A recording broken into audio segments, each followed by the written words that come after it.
प्रारंभः।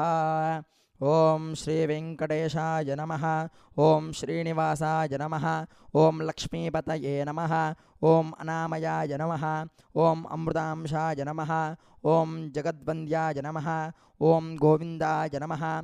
ओम शाश्वताय नमः। ओम प्रभवे नमः। ओम शेषाद्रिनिलयाय नमः।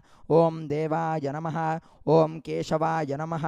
ओम मधुसूदनाय नमः। ओम कृष्णाय नमः। ओम श्रीहरये नमः। ओम ज्ञानपंजराय नमः।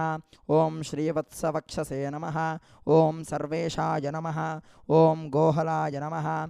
ओम पुरुषोत्तमाय नमः। ओम गोपीश्वराय नमः। ओम वैकुंठपतये नमः। ओम अव्ययाय नमः। ओम सुधातनवे नमः। ओम यादवेन्द्राय नमः।